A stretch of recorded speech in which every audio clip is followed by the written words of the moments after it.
హల్లెలూయా. దేవుని వాక్యం చదువుతున్నాం. నిర్గమాకాండము 19వ అధ్యాయము 1వ వచనం చదువుతున్నాం. ఇశ్రాయేలీయులు ఐగుప్తు దేశం నుండి బయలుదేరిన 3వ నెలలో వారు బయలుదేరిన నాడే 3వ నెల ఆరంభ దినమందే వారు సీనాయి అరణ్యమునకు వచ్చిరి. దేవుడు తన పరిశుద్ధ వాక్యాన్ని మన వినికిడిలో దీవించునుగాక. ఆమేన్. చిన్న ప్రార్థన చేసుకుందాం. అందరూ కూడా మోకరించడమా? మోకరించిన తర్వాత మోకరించండి. ప్రార్థన. మహాపరిశుద్ధుడా, మీకు వందనాలు. గౌరవ పాత్రుడు తండ్రి, నీకు స్తోత్రములు. పరలోకపు దేవా, పరిశుద్ధుడా, ప్రేమగల తండ్రి, పూజనీయుడా, నీకు వందనాలు. అయ్యా, నన్నును మమ్మను నేటి వరకు కాపాడు.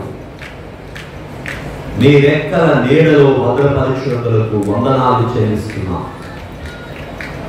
అయ్యా, నీ కృపను బట్టి నీ సన్నిధిలో ఈ ఆదివారమున, ఈ ఆగస్టు నెల 3వ ఆదివారము నీ పరిశుద్ధ సన్నిధికి నడిపించారు. అందును బట్టి నీకే మహిమ మహిమ మహిమ మహిమ ఘనత కీర్తి ప్రభావములు చెల్లిస్తున్నా. దేవదూతల చేత నిత్యము కొనియాడబడుచున్న తండ్రి, స్తోత్రములు. 24 పెద్దలు, 4 జీవులు పరిశుద్ధుల సమూహము చేత నిత్యము కొనియాడబడుచున్న పరలోకపు తండ్రి, నీకే మహిమ ఘనత కీర్తి ప్రభావములు మీకు ఆరోపించుతున్నాము తండ్రి, స్తోత్రములు. అయా, ఈ ప్రత్యేక సమయంలో వాక్యమై ఉన్న మా పరలోకపు తండ్రి, మీకు వందనాలు ప్రభా. నీ వాక్యము వెలుగు చేత మా హృదయములను వెలిగించండి ప్రభా. నీ ఆత్మతో నింపండి ప్రభువా. నీ సన్నిధిని మాతో ఉంచండి ప్రభా. మీరు మాట్లాడి మహిమనందుమని మా మంచి బోధకుడైన యేసు నామమున అడుగుచున్నాము తండ్రి. ఆమేన్. కూర్చున్నాం.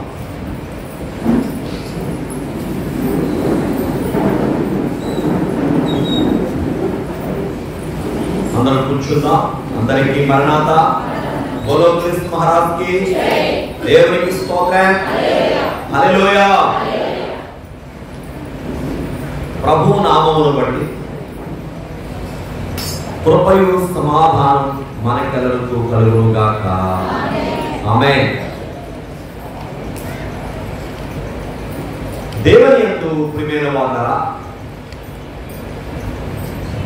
దేవుని పరిశుద్ధ వాక్యములో కొన్ని విషయాలు మనం ఈరోజు ధ్యానం చేస్తున్నాము. నిర్గమాకాండము 19వ అధ్యాయంలో మనం చూస్తే ప్రారంభ వచనంలో ఇలా ఉంది. వారు సీనాయి అరణ్యమునకు వచ్చిరి అని. ఎక్కడికమ్మా? సీనాయి అరణ్యమునకు వచ్చిరి. అందరూ చెప్పండి. సీనాయి అరణ్యమునకు వచ్చిరి అని. దేవుని బిడ్డలారా, ఇశ్రాయేలు యొక్క ప్రయాణంలో, ఇశ్రాయేలు యొక్క మార్గములో సీనాయి అనేది ఒక ప్రాముఖ్యమైన స్థలం, ఒక ప్రాముఖ్యమైన ప్రాంతం, ఒక ప్రాముఖ్యమైనటువంటి ఏర్పాటు అన్నమాట. అయితే వారు సీనాయిని విడిచి వాగ్దాన భూమికి వెళ్ళాలి. కానీ సీనాయిలో పొందుకున్న అనుభవాన్ని ఎప్పటికీ వారు విడిచిపెట్టలేరు, విడిచిపెట్టకూడదు. అందుకే పౌలు గారు 2 ప్రాంతాల గురించి రాస్తాడు. ఒకటి సీనాయి కొండల గురించి, 2 సియోను కొండల గురించి. సీనాయి కొండేమో భౌతికానికి, సీనాయి కొండేమో ఈ లోక సంబంధానికి సాదృశ్యంగా ఉంటే, సియోను కొండేమో ఆత్మీయతకు పరలోకమునకు లేక నూతన నిరీక్షణకు సాదృశ్యంగా ఉంది. ఈ కొండను విడిచిపెట్టి వెళ్ళినట్టుగా మనము కూడా ఈ దేహాన్ని లోకాన్ని విడిచిపెట్టి వెళతాం. కానీ ఇక్కడ దేవుడు మనకిచ్చిన అనుభవాన్ని, దేవుని దగ్గర మనం పొందుకున్నటువంటి ప్రతి విధమైన ఆత్మీయ జీవితాన్ని ఎప్పటికీ మనం విడిచిపెట్టకూడదు. అయితే సీనాయిలో వారు ఏం పొందుకున్నారు అనేది మనం చూస్తే కొన్ని మాటలు మీకు జ్ఞాపకం చేస్తున్నాను. అవేంటంటే మొదటిది ఆదరణ. అందరన్నమ్మా గట్టిగా చెప్పండి, ఆదరణ. అందరన్న ఒకసారి ఆదరణ. ఏ మనిషికైనా ఏం కావాలమ్మా? ఆదరణ. మనం అనుకోవచ్చు వారికి ఏమి సమస్య లేవు, పలానా వారికి అనుకోవచ్చు, వీరికి ఏమి బాధలు లేవు అనుకోవచ్చు. లేదండి, ఈ భూమి మీద ఎంతటి వారికైనా సమస్య లేని వారు అంటే ఎవరు కూడా లేరు. దావీదు గారే ఓ మాట ఉంటాడు, మనందరికీ తెలుసు, అందరికి తెలిసిన అధ్యాయమే 23వ కీర్తన. అందరూ తెలుసు కదా. 23వ కీర్తన ప్రారంభ వచనంలో అంటాడు, యెహోవా నా కాపరి, నాకు లేమి కలగదని చెప్తూ 4వ వచనం వచ్చినప్పుడు అంటాడు, గాఢాంధకారపు లోయలలో నేను సంచరించినను ఏ అపాయములకు నేను భయపడను, ఎందుకంటే నీ దుడ్డి కర్రయు చెప్పండి నీ దండము నన్ను ఆదరించును. అందరూ గట్టిగా నన్ను ఆదరించును. ఎవరన్నారు ఈ మాట? రాజైన దావీదు 40 ఏళ్ళు ఇశ్రాయేలును ఏకచక్రాధిపత్యంగా పరిపాలించిన దావీదు గారికి ఏంటి లోయ? అవును లోయ. లోయలో ఉన్నా నాకు భయం లేదు, ఎందుకంటే నాకు ఎవరున్నారు? దేవుడే నాకు కాపరి, దేవుడే నాకు నడిపించే కాపరి కనుక నాకు ఏ భయము కూడా నాకు లేదు. అమ్మా దేవుని బిడ్డారా, మరి దేవుని ఆదరణ ఎలా ఉంటుందంటే అద్భుతంగా ఉంటుందండి. సాతానుడి పని ఎలా ఉంటుందంటే ఫరో రూపంలో ఉంటుంది. ఫరో ఇశ్రాయేలు ఏమనుకున్నాడు? బానిసలుగా చేసుకోవాలి అనుకున్నాడు. మొదటి 2 కఠినమైన బానిసత్వం పెట్టాలనుకున్నాడు. 3వది ఏంటంటే అంతిమ లక్ష్యం అంటే ఇశ్రాయేలీలను లేకుండా చేసేయాలి. ఏం చేయాలండి? ఎవరి పనిది? సాతాను పని. ఎవరి పనమ్మా? సాతాను గారి పని ఏంటంటే బానిసగా చేసుకోవడం, ఆ బానిసత్వంలోనే వారిని లేకుండా చేసేయాలి. ఇప్పుడు కూడా చూడండి, త్రాగుడు కొంతమందిని బానిసలుగా చేసుకుంటే ఆ త్రాగుడికి వాళ్ళు ఏమైపోతారు? బానిస అయిపోయి ఏమైపోతారు? పని అయిపోతున్నారు కదా. గమనించారు మీరు? త్రాగుడికి బానిస అయిపోతున్నాడు, అయిపోయి ఏమైపోతున్నాడు? దానికే బలైపోతున్నాడు కదా. త్రాగి ఏం తెచ్చుకున్నారు? కొంతమంది ప్రాణం తెచ్చుకున్నారు. ఎందుకు తాగుతున్నారా బాబంటే? మాట్లాడుతున్నారు. ఎందుకు తాగుతున్నావు అంటే అలవాటు అయిపోయింది. ఎందుకు తాగుతున్నా? దానికి బానిస. చూడండి, ఆలోచించాడు ఒకసారి. దేనికి నీవు బానిస అయ్యావో అది నీ యొక్క బ్రతుకులు లేకుండా చేయాల్సింది. కానీ అది అర్థం కాదు. ఈ లాజిక్ ఎవరు ఉపయోగించారంటే ఫరో ఉపయోగించాడు. ఫరో ఏం చేయాలనుకున్నాడు? కఠినమైన బానిసత్వం చేసి పెట్టి వాళ్ళ మీద వాళ్ళని లేకుండా చేసేయాలనుకున్నాడు. ఆ నైజం ఎవరి నైజం? సాతాను గారి యొక్క నైజం. అది ఫరో ఏర్పాటు చేసుకున్న రూట్ అది. చూద్దాం ఒకసారి. నిర్గమాకాండము 1వ అధ్యాయం 13వ చదువుదాం. ఇశ్రాయేలు చేతట ఐగుప్తీయులు ఎలా సేవ చేయించుకున్నారమ్మా? కఠినముగా. గట్టిగానండి మాట. అంటే వారికి ఏ విధమైన ఫ్రీడమ్ ఉందా? మనకి ఆగస్టు 15 మొన్న గురువారం పండుగ చేసుకున్నాము. దేశమంతా ఈ ఫెస్టివల్ జరుపుకున్న ఇండిపెండెన్స్ డే సెలబ్రేషన్ చేసుకున్నాం. ఎందుకయ్యా అంటే మనకి 78 ఏళ్ల క్రితం 77 ఏళ్ళు స్వాతంత్రం వచ్చింది. ఎందుకయ్యా అంటే పరాయి పాలకుల నుండి మనకు విముక్తి కలిగింది. మనల్ని మనం ప్రజాస్వామ్యంగా మనల్ని మనం ప్రజలే పరిపాలించుకునే ఆ యొక్క పరిపూర్ణమైనటువంటి స్వేచ్ఛ మనకు వచ్చింది కనుక మనము స్వతంత్రులమయ్యామని పండుగ చేసుకుంటున్నాము. అవును కదా. ఇప్పుడు ఫరో ఏమనుకున్నట్టే వేడ చేత కఠినమైన దాసత్వం చేయించాలి. ఎలాగట? జిగటమండి పనిలోను, ఇటుకల పనిలోను, పొలంలో చేయి ప్రతి పనిలోను కఠిన సేవ చేయించి వారి ప్రాణములను విసిగించాడు. ఏం చేస్తాడంట? విసిగిస్తున్నాడు. విసిగించడమే కాదు, ఇంకేం చేస్తాడంటే మగ పిల్లల్ని చంపేయాలి. ఏం చేయాలమ్మా? మగ పిల్లల్ని చంపేయాలి. చూడండి ప్రియమైన వాళ్ళరా, సాతాను గారి పాలసీ ఎలా ఉంటుందంటే మనుష్యులను రకరకాల వాటికి బానిసలు చేసి దానిలోనే వాళ్ళని లేకుండా చేసేయాలి. దుష్టుని నైజం ఇది. ఎవరి నైజమమ్మా? దుష్టుని యొక్క నైజం. దుష్టుడైన సాతానుడు మనం ఏం చేస్తాడంటే ఎలాగైతే బానిసలుగా చేసి ఆ బానిసత్వంలో నుంచి వారిని పాడు చేస్తూ ఉంటే దేవుని ప్రేమ ప్రణాళిక ఎలా ఉందో చూద్దాం ఒక్కసారి. దేవుని ఆదరణ ఎంత బాగుంటుందో చూద్దామా? చూడండి ప్రియమైన వలన దేవుని ఆదరణ ఎంత గొప్పదో చూద్దాం. వాడేమో బానిసలుగా చేసి ఏం చేయాలనుకున్నాడు? ప్రజల్ని లేకుండా చేసే దేవుని ప్రేమ ప్రణాళిక, దేవుని ఆదరణ ఎంత గొప్పగా ఉంటుందో చూద్దాం. అదే నిర్గమకాండం 19వ అధ్యాయం 6వ వచనం చూద్దాం. సమస్త భూమియు నాదే కదా. సమస్త భూమియు నాదే కదా. అమ్మా గమనించండి, వాటర్ పెట్టారంటే అక్కడ ఇక్కడ తాగవలసిన వారు వెళ్ళి తాగని మంచిది. ఎండ చాలా తీవ్రంగా ఉంది, వాటర్ కావాల్సిన వారు అటు ఇటు సైలెంట్గా వెళ్ళి మా వాటర్ తాగండి. చివరి నుండి ఎదరు. సమస్త భూమియు నాదే కదా. మీరు నాకు యాజక రూపమైన. ఏ రూపమా? యాజక రూపం. ఐగుప్తులో ఉండగా ఇశ్రాయేలు రూపం ఏంటి? దాస రూపం. ఇక్కడ ఉండగా రూపం ఏంటి? దేవుడి దగ్గర రాకంటే యాజక రూపం. చెప్పడం దేవుడు చూద్దాం. దేవుడు మన రూపాన్ని రాసుకుంటాడు తెలుసా మీకు? ఏ రూపం అంది? చెప్పండి అమ్మా. యాజక రూపం అంట. దేవుడు స్తోత్రం. అక్కడే రూపం దాస్య రూపం. అక్కడే రూపం కఠిన సేవ చేయించి ప్రాణాలు విసిగించి వాళ్ళు లేకుండా చేసేయాలి అని వాడి నైజం అది. కానీ దేవుని బిడ్డగా దేవుడికి ఇచ్చే గొప్ప రూపం అంటే చెప్పండి ఏ రూపం అంట? యాజక రూపం. 5వ వచనం చదవండి ఒకసారి.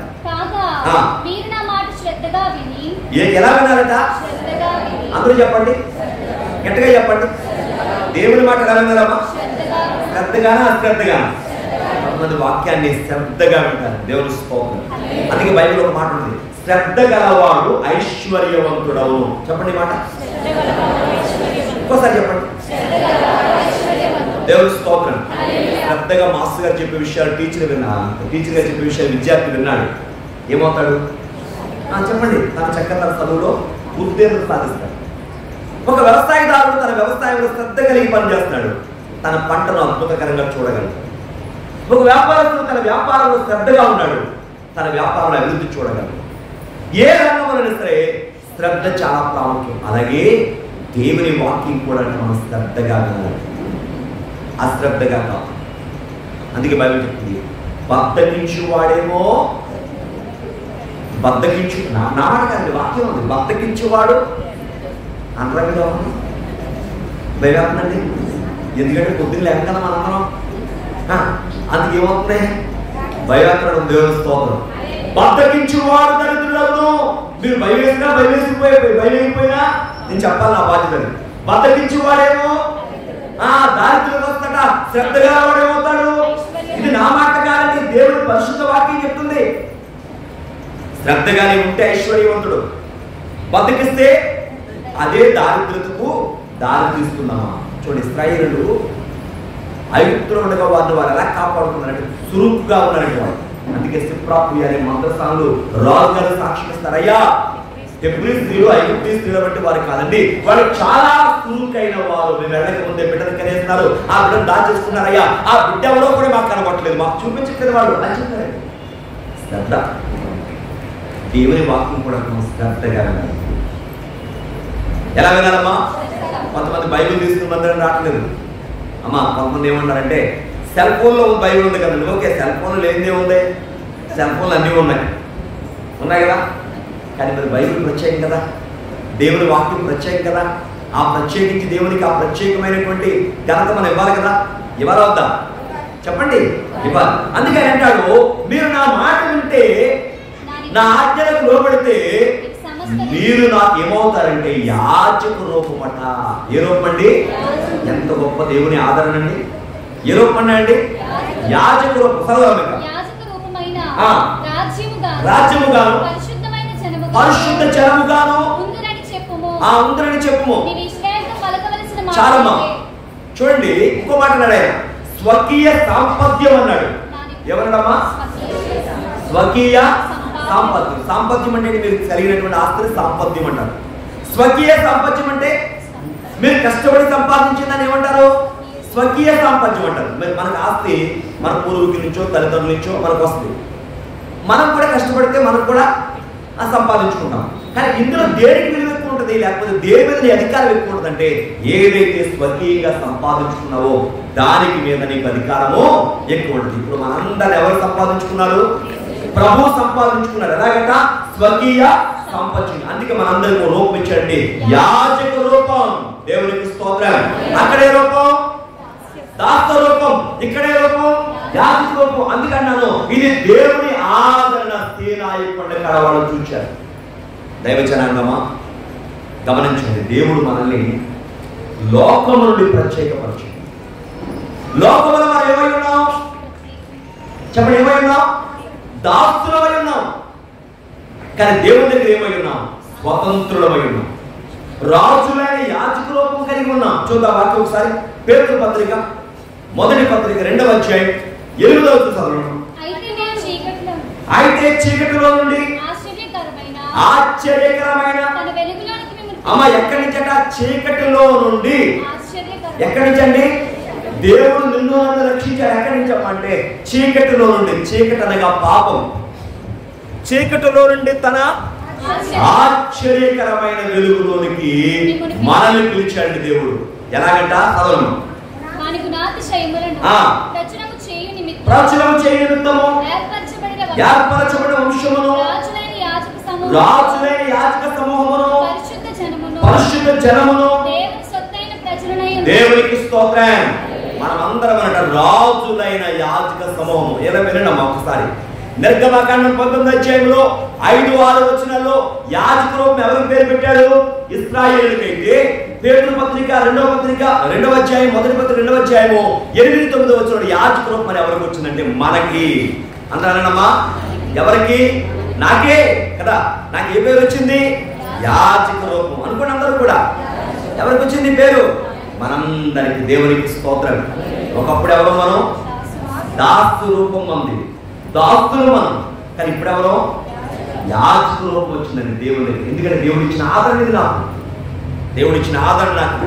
అమ్మా ఈ రూపాన్ని పాడు చేసుకుంటాను నేను, పాడు చేసుకుంటాను. దైవ చిత్తానుసారం కాకుండా మరలా లోక సంబంధమైన వాటికి వెళ్ళి వారి రూపాలు పాడు చేసుకుంటున్నారయ్యా. పాడు చేసుకోకూడదండి. దేవుడు ఎందుకంటున్నాడు? నా మాట వింటే నీకు ఎప్పుడో కలిగే ఘనత అంటే నాకు యాజక రూపం. దేవునికి స్తోత్రం. ఆయన మాట పక్కన తెలియదు. కొంతమంది చూడండి, దేవుని మాటకు పక్కడు, వాక్యానికి పక్కడు. అలా ఉండడం దేవుని చూద్దాము కాదు. మళ్ళా దేవుని ఆదరణకి ఎలా ఉందో చూద్దామా? మొదటి ఆదరణ ఒక బ్రాండ్ ఇచ్చాడు దేవుడు, ఒక ఘనత ఇచ్చాడు. యాజక రూపం, పరిశుద్ధ జనం, నా సొత్తు అన్నాడు. రెండవ ఆదరణ అంటే వారిని కంటికి రెప్పలాగా కాపాడుకున్నాడు. దేవుని స్తోత్రం. కంటికి రెప్పలాగా. అవునమ్మా, కన్ను ఏం చేస్తుంది? కన్ను రెప్ప. అమ్మ ఇలా అనగానే కన్ను రెప్ప ఏం చేస్తుంది? అమ్మా నువ్వు ఇలా అనగానే నువ్వేం చేయగలదు? కన్ను మూయగలదు. నువ్వు వితిన్ క్షణాలలో ఆ రెప్ప ఏం చేస్తుంది? వెంటనే మూస్తుంది. దేవుడు ఇప్పుడు ఎలా కాపాడదో చూద్దాము. ద్వితీయోపదేశకాండము 8వ అధ్యాయం 15వ వచనం చూద్దాం. అమ్మ ఇలా చూడండి, ఇశ్రాయేలు ప్రయాణం గురించి మాట్లాడుతూ దేవుడు అంటాడు, మీరు వెళ్ళే ప్రయాణం ఏమున్నాయంట? తాపకరమైన పాములున్నాయంట, చదవమ్మా, తేలున్నాయంట, కలిగి ఎడారి నీళ్లు లేని భయంకరమైన ఆ గొప్ప అరణ్యములో దేవునికి స్తోత్రం. ఎలాంటి అరణ్యంలో దేవుడు నడిపించాడంటే, అమ్మ విన్నారా? పాములు ఉన్నాయంట, తేళ్లు ఉన్నాయంట, నీళ్లు లేవంట. ఆ ప్రయాణం ఏమేమండి? ఏమేమమ్మా? తాగడానికి నీళ్ళు లేవు. ఏమున్నాయి? చుట్టే పాములు ఉన్నాయి, తేళ్లు ఉన్నాయి. అలాంటి అరణ్యములో దేవుడు నడిపించాడు. దేవుడు ఇచ్చే ఆదరణ ఎలా ఉంటుందంటే ఒక్కసారి ఆలోచించండి. మనం అనుకుంటాం కదా చాలా సందర్భాలు, ఏమున్నాయండి మాకు? చూస్తే శ్రమ అంటాం కదా. ఒక్కసారి జ్ఞాపకం చేసుకుని ఇస్రాయేల్ ఏమి లేవు వాళ్ళకి, త్రాగడానికి మంచినీళ్ళు లేవు, ప్రయాణాలు ఏమున్నాయి, పాములు తేళ్లే ఉన్నాయి. కానీ దేవుడు అంటాడు నేను నీ బండల నుంచి లేవలేదా అన్నాడు. అక్కడ చూసుకోండి, ఎక్కడి నుంచి ఇచ్చాడు దేవుడు. మరి దేవుని ఆదరణ కాదా ఇది? అమ్మా, దేవుడు నీకు బ్రాండ్ ఇవ్వడమే కాదు, దేవుడు తన బిడ్డగా నీకు ముద్ర వేయడమే కాదు, కానీ నిన్ను తన యొక్క కాపుదలలో ఎలా నడిపిస్తున్నాడో చూడండి.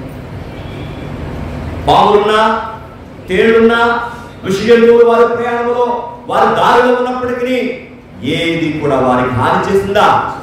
మీరు అనుకోవచ్చు పాస్టర్ కదా, మరి సంఖ్యాకడ వెళ్ళడానికి వారిని పాములు కలిసినాయి కదా, అది వాడు అపరాధం. అందులో కూడా దేవుడు కొద్ది మందే వాడయ్యారు తప్ప, చెప్పండి ఎక్కువ మందిని దేవుడు ఏం చేస్తున్నాడు? కాపాడి నడిపించలేదా? దేవునికి స్తోత్రం, హల్లెలూయా. దేవుడు ఇప్పుడు కూడా నేను శిక్షించే దేవుడు కాదు, శిక్షించడానికి ఉద్దేశం కాదు. ఇప్పుడు మన ఒంటికి ఏదైనా బలహీనత వచ్చిందండి, ఇంజక్షన్ చేయించుకోవడం శిక్షించుకోవడానిక? ఆ జబ్బును పోగొట్టుకోవడానికి కదా, అవును కదా. మనం ఏదైనా బలహీనత కలిగింది, 2 రోజులు లెక్కన ఉంటాం, లేదా కోట్ల లెక్కన ఉంటాం, ఎందుకు శిక్షించుకుంటాక కాదు కదా, అది మేము సరిచేసుకోవడానికి.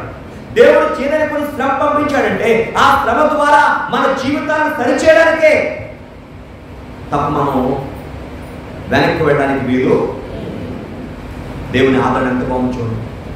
పాములు తేళ్లుండి ప్రయాణంలో నీళ్ళు లేని ప్రాంతంలో దేవుడు వాళ్ళు నడిపించి ఇంకొక వచ్చి కూడా చూద్దామా? అదే ద్వితీయోపదేశకాండం చూడండి సార్, 8:4 చూడండి.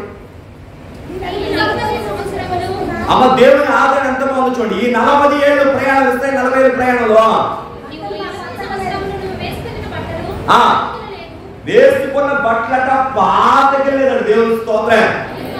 ఒక్కసారి గట్టిగా దేవుని స్తోత్రం చెప్పండి, ఇంకోసారి చెప్పండి, హల్లెలూయా. వారి బట్టలట అమ్మ బాగా చెమట ఎక్కువ పడితే మనకే వేసుకున్న సొక్క మళ్ళా పూటకి ఇంకో పూట వేసుకోవడం పనికిరాదు. ఉదయం వేసుకుంటే సాయంకాలం వేసుకోవడం కానీ ఆ షర్ట్ పనికిరాదు. ఎందుకని? చెమట వాసన మనమే భరించదు.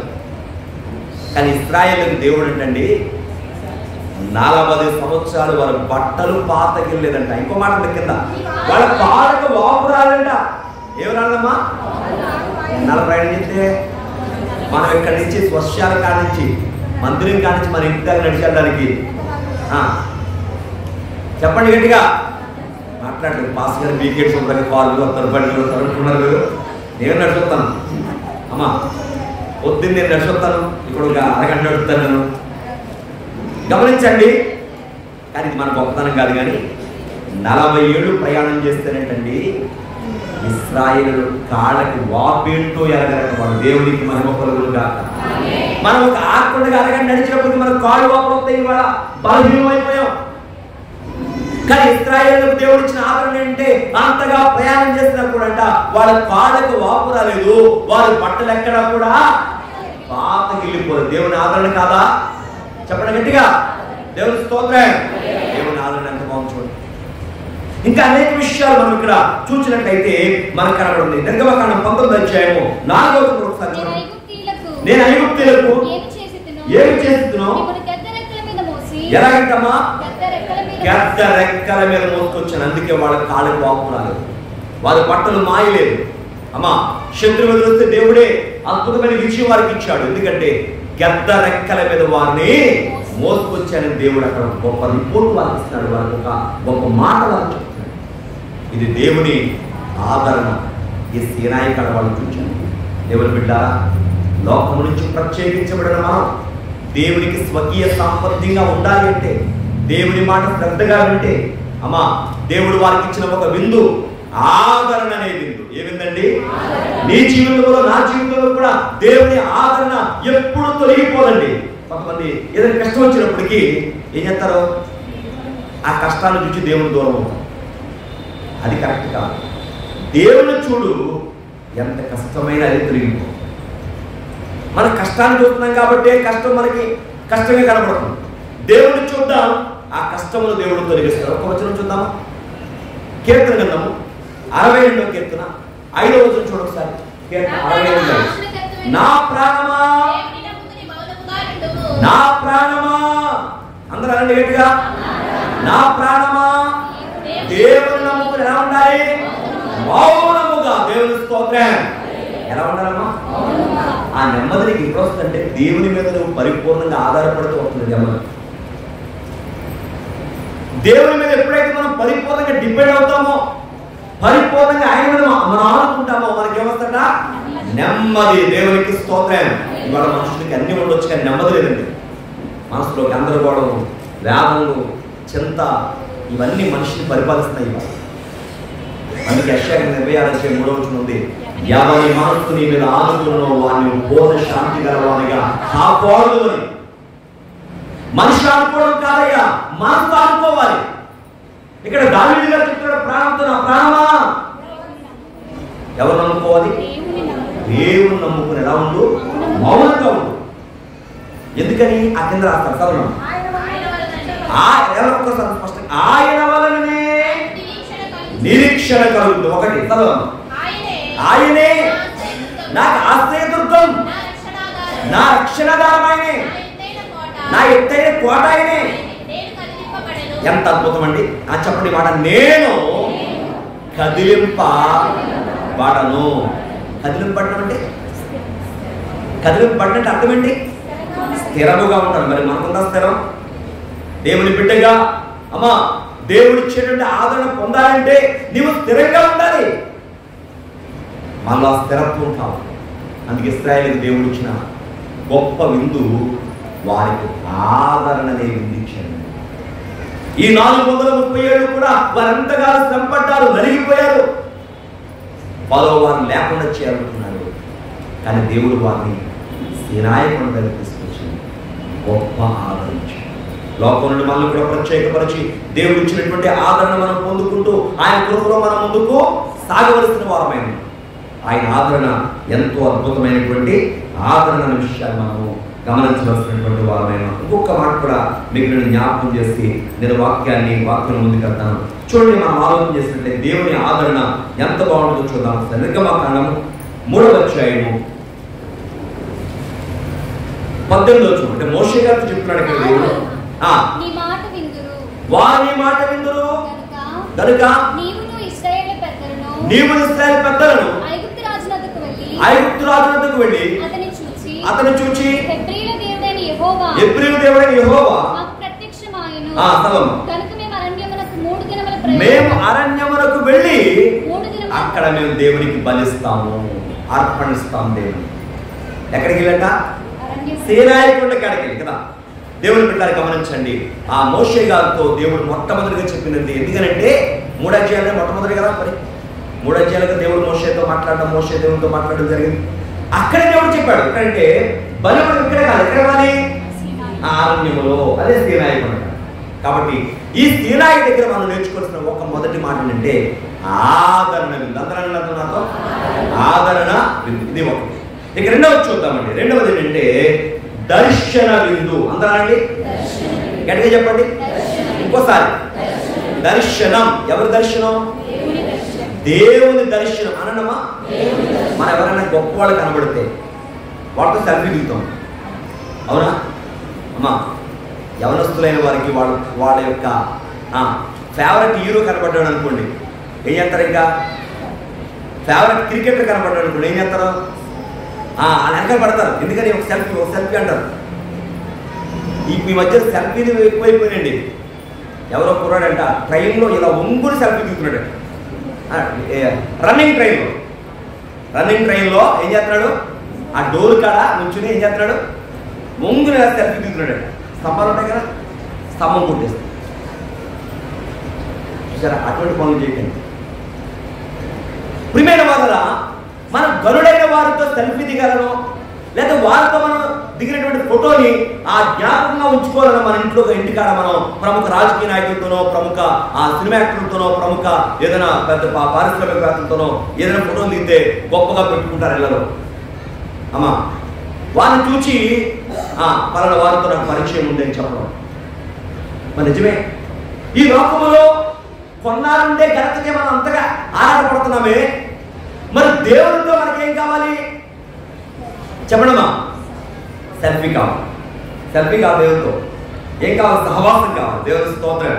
అందుకేమన్నాడంటే ఆయన, నేను మీకు బాహ్య దర్శనం ఇస్తాను. దేవుని స్తోత్రం. దేవుడు కనబడి చెప్పండమ్మా, మాట్లాడు. మన బైబిల్ విషయం వారి సూక్ష్మ ప్రార్థన ఏంటి చెప్పడం? దేవా నాకు కనబడము, నాతో మాట్లాడు. దేవ అందరికీ కనబడము. బైబిల్ విషయం వారి విశ్వాసం ఏంటి? దేవుడు కనబడును, దేవుడు మాట్లాడు. దేవుడి స్తోత్రం. బైబిల్ విషయం వారి మూలవాక్యం ఏంటి? ఆయన మీతో చెప్పినది చేయుడు. దేవుడి స్తోత్రం. హల్లెలూయా. ఇప్పుడు దేవుడు కనబడతాడా అంటే పౌలు గారు మాట్లాడండి. చదువుతారు ఒకసారి. తిమోతి పత్రిక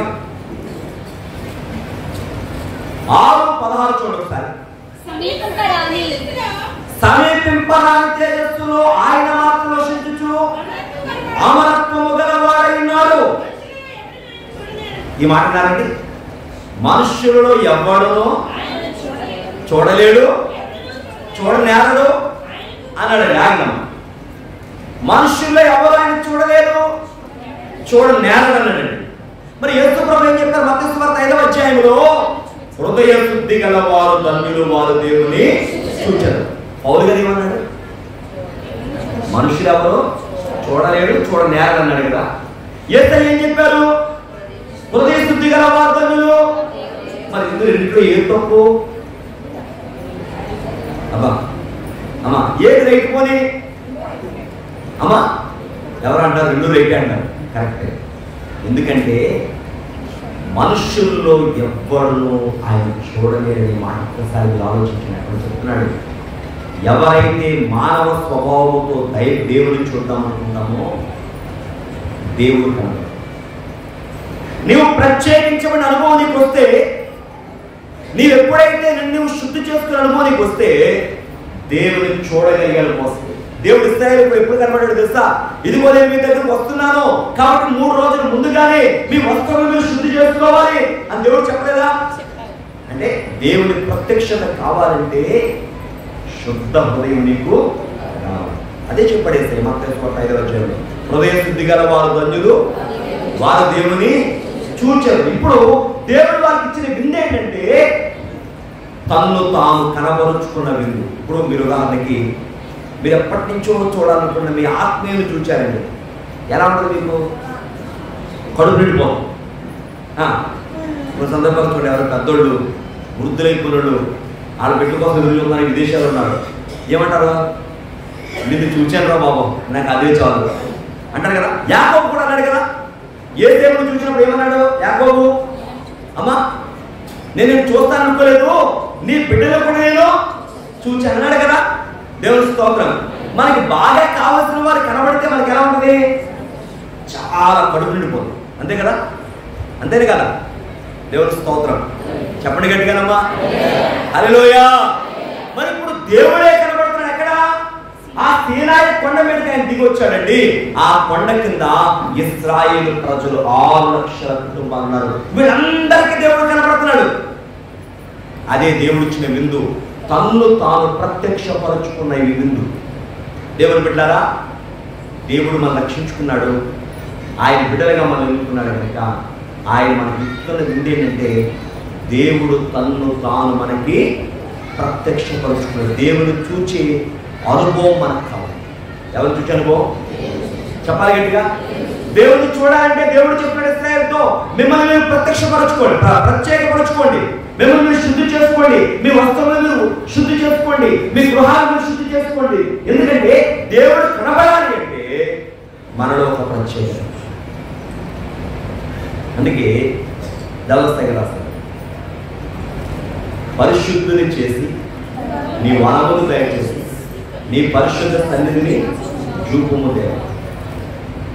సొంత బుద్ధితోనూ సొంత శక్తితోనూ నేను నిన్ను తెలుసుకున్నాను.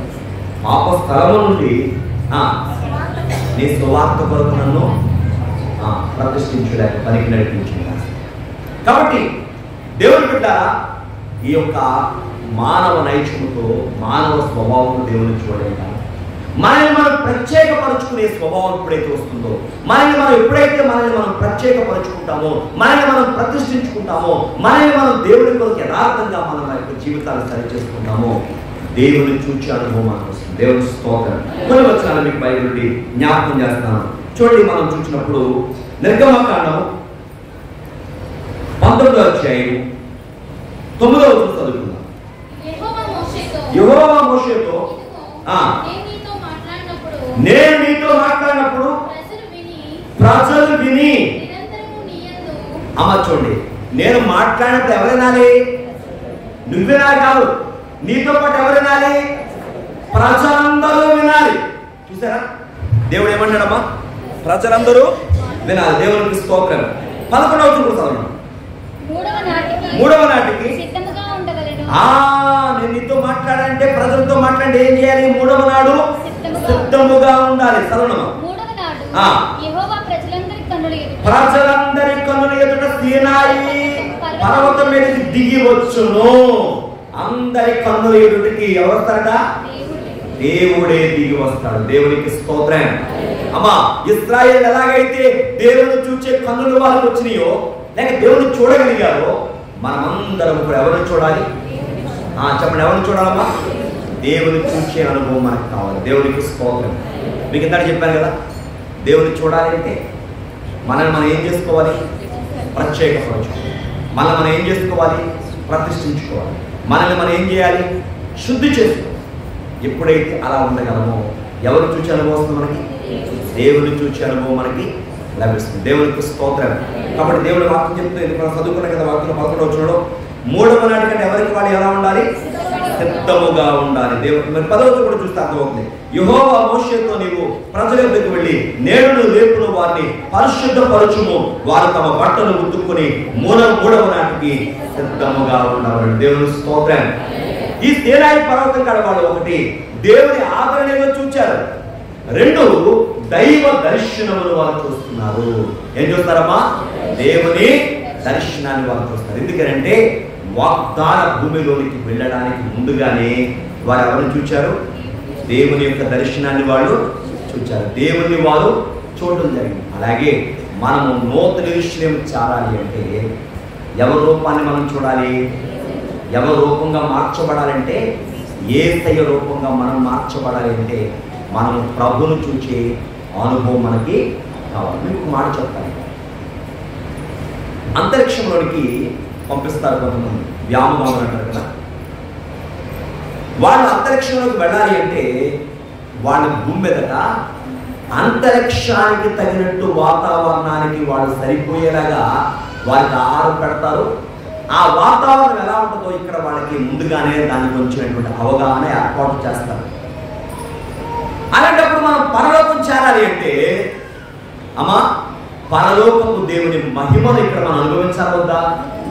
చెప్పాలమ్మా, అనుభవించాలి. అందుకే బైబిల్ ఒక చక్కని మాట రాయబడింది. ఏంటమాట అంటే కీర్తన 45వ కీర్తనలో 11వ వచనం ఉంటుంది.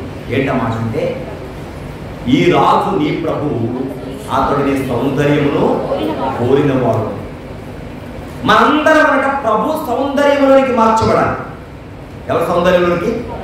ప్రభు సౌందర్యంలోనికి మార్చబడాలంటే ఎప్పుడైతే ఆయన చూడగలుగుతామో, ఆయన సహవాసంలో ఉండగలుగుతామో, ఆయన సన్నిధిలో ఉండగలుగుతామో, ఈ రూపం ఏమవుతుందంటే ప్రభు స్వరూపంలాగా మార్చబడుతుంది. దేవుని స్తోత్రం. హల్లెలూయా. దేవుని సహవాసంలో ఉన్న వారి రూపం ఏమైపోద్దామా? మీకు చిన్న ఉదాహరణ చెప్తాను. హానోకు గురించి మన బైబిల్ చదువుకుంటాం. ఆదికాండం 5వ అధ్యాయంలో 22వ వచనం నుంచి మీరు చదివితే ఇలా రాయబడింది.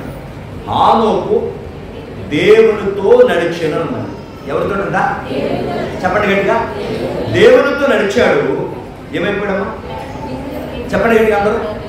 దేవునితో నడిచి దేవుని దగ్గరికి వెళ్ళిపోయాడు. దేవుని స్తోత్రం. హానోకు గారికి మరణం ఉందా? ఉందా? ఎందుకని?